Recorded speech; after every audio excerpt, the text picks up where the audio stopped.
It's Wellness Nerd Out time! How you guys doing today? Happy Wellness Nerd Out time, you guys. And today we are going to be talking about migraines, a common problem that many of us deal with all the time. And there are natural remedies we're going to talk about here in a second. But first, let's get into what a migraine really is. So, when we talk about a migraine, it's an intense or prolonged headache that is usually accompanied by a throbbing or pulsating sensation in one side of the head, and even accompanied by nausea or vomiting sometimes, along with excessive sensitivity to sensory stimuli such as light or sound.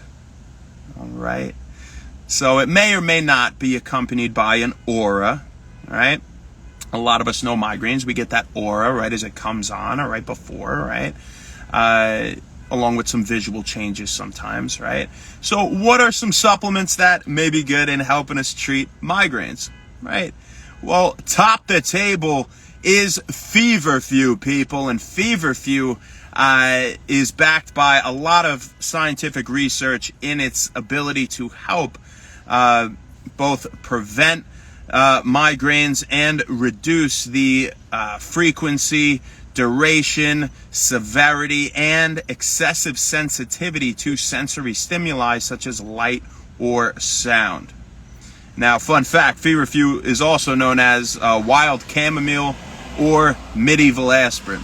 So what makes Feverfew a good option here for reducing migraines is because it contains an anti-inflammatory compound, parthenolide. And parthenolide, again, is responsible for these beneficial effects that we get with Feverfew supplementation and helping to treat migraines.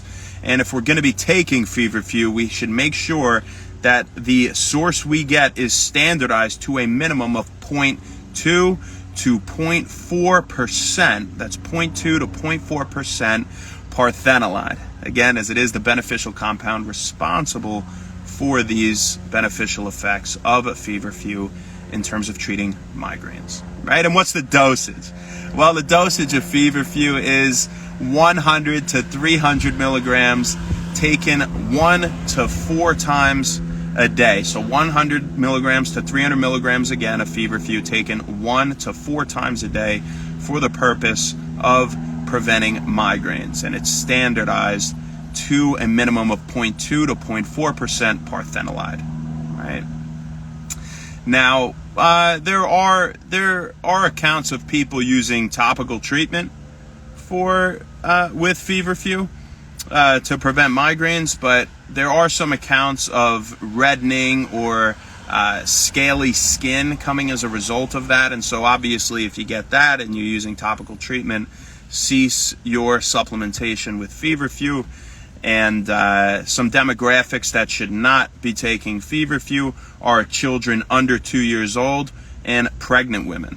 However, children over 2 years old can take Feverfew. It just should be a third of that adult dosage aforementioned, all right? So 1/3 of the adult dosage for kids over 2 years, all right? Now, some other supplements that maybe aren't as promising in their backing with scientific research, but that might help with treating migraines, are vitamin B2 as one of them. And vitamin B2, or riboflavin, it may help in reducing the frequency and duration of migraines. And when we talk about the dosage of riboflavin, it's going to be 400 milligrams a day split into 2 separate dosages. And that's way higher than our RDA of B2, which I believe is around 1.3 milligrams a day. So a whopping 400 split again in 2 doses. All right. Now, when we talk about another one, we have magnesium. And magnesium deficiency has been associated with migraines in a few different studies, and I thought that was pretty interesting. Now, it's not said that if you don't have a magnesium deficiency that it would still help, but it's worth a shot, you know. And when we talk about the dosage of magnesium, it's 400 to 500 milligrams per day. And it's especially helpful if that migraine comes on around the time of menstruation, or it's preceded by an aura, or you get those visual changes with your migraines. All right. And again, it's 400 to 500 milligrams of magnesium in a day for helping to reduce the frequency and intensity of migraines. Another one we have is CoQ10, and CoQ10 has been shown to have the potential, although it's not that well backed in research, but it might have the potential to reduce frequency of migraines. And if you're going to take CoQ10 or coenzyme Q10, we could say, you're looking at 100 milligrams 3 times per day. All right. Now, another one we have is vitamin D. Interestingly, there was a study done on vitamin D in helping to reduce the frequency of migraines. And when we talk about the dosage of vitamin D in this study, it was 50,000 IU of vitamin D, or 1.25 milligrams being the equivalent in a week, not a day. Don't take that in a day. 1.2, because we know what's the daily recommendation for vitamin D? It's around 15 micrograms, right? So this is way above that. Way out of the ballpark, right? And we talk about 50,000 IU, or again, 1.25 milligrams. So taken over a week, in one study, it showed it actually reduced the frequency of migraines in some people. So thought that was pretty cool too. And vitamin D supplementation generally bodes well anyway, right? We devoted some time to talking about vitamin D here in When Wellness. If you want to see the discussion, please go back to that video, all right, or collection of videos. There were a bunch.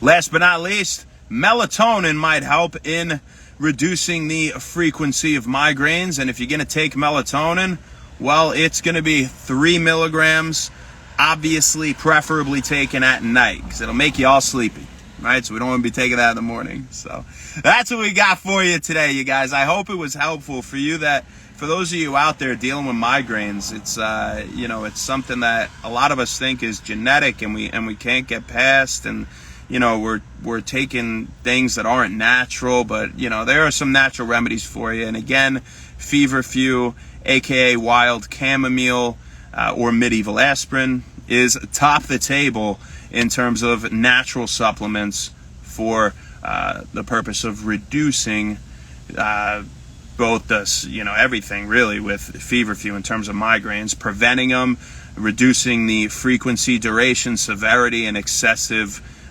sensitivity to sensory stimuli like light and sound.